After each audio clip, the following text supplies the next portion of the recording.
صدر مملکت نے جسٹس یحییٰ آفریدی کی بطور نئے چیف جسٹس آف پاکستان تعیناتی کی منظوری دے دی۔ آئین کے آرٹیکل 175A(3), 177 اور 179 کے تحت جسٹس یحییٰ آفریدی کی تعیناتی 26 اکتوبر سے 3 سال کے لیے کی گئی، اور صدر مملکت نے جسٹس یحییٰ آفریدی سے 26 اکتوبر کو چیف جسٹس آف پاکستان کے عہدے کا حلف لینے کی منظوری بھی دی۔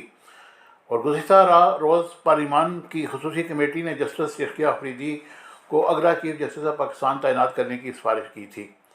چیف جسٹس کی تقرری کے حوالے سے خصوصی پارلیمانی کمیٹی کا دوسری بار ہونے والا اجلاس 1.5 گھنٹے تک جاری رہا، جس میں تحریک انصاف کے علاوہ باقی تمام اراکین نے شرکت کی، اور کمیٹی نے 2/3 اکثریت سے یحییٰ آفریدی کو اگلا چیف جسٹس آف پاکستان تعینات کرنے کی منظوری دی، اور وزیر اعظم کو یحییٰ آفریدی کا نام منظوری کے لیے ارسال کر دیا۔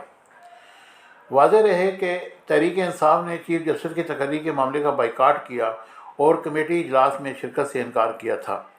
اس سے قبل نئے چیف جسٹس آف پاکستان کی تعیناتی کے لیے پارلیمانی کمیٹی کا اجلاس پی ٹی آئی کے انکار کے بعد دوبارہ شروع ہوا، اور تحریک انصاف کو منانے کی کوشش کی گئی، تاہم پی ٹی آئی نے صاف انکار کیا۔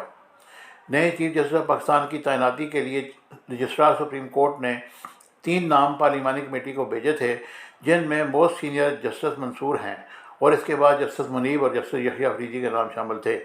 اسی کے ساتھ سپریم کورٹ رجسٹرار کی جانب سے ایک صفحے پر مشتمل مختصر رپورٹ بھجوائی گئی، جس میں ججز کا مختصر پروفائل، تاریخ پیدائش، تعلیم، وکالت کی تفصیلات، وہ جج کب بنے، کب ہائی کورٹ کے چیف جسٹس بنے، سپریم کورٹ میں تعیناتی کی تاریخ بھی شامل تھی۔ سپریم کورٹ کے جسٹس یحییٰ آفریدی 23 جنوری 1965 کو ڈیرہ اسماعیل خان میں پیدا ہوئے، اور ابتدائی تعلیم ایچیسن کالج لاہور سے حاصل کی، گورنمنٹ کالج لاہور سے گریجویشن، جبکہ پنجاب یونیورسٹی لاہور سے ایم اے معاشیات کی ڈگری حاصل کی۔ کامن ویلتھ اسکالرشپ پر کیمبرج یونیورسٹی سے LLM کی ڈگری بھی حاصل کی۔ جسٹس یحییٰ آفریدی نے 1990 میں ہائی کورٹ کے وکیل کی حیثیت سے پریکٹس شروع کی، اور 2004 میں سپریم کورٹ کے وکیل کے طور پر بطور وکالت کا آغاز کیا۔ جسٹس یحییٰ آفریدی نے خیبر پختونخوا کے لیے بطور اسسٹنٹ ایڈوکیٹ جنرل کی خدمات بھی انجام دی۔ 2010 میں پشاور ہائی کورٹ کے ایڈیشنل جج مقرر ہوئے، انہیں 15 مارچ 2012 کو مستقل جج مقرر کر دیا گیا۔ 30 دسمبر 2016 کو جسٹس یحییٰ آفریدی نے پشاور ہائی کورٹ کے چیف جسٹس کے عہدے کا حلف اٹھایا، اور 28 جون 2018 کو سپریم کورٹ آف پاکستان کے جج مقرر ہوئے۔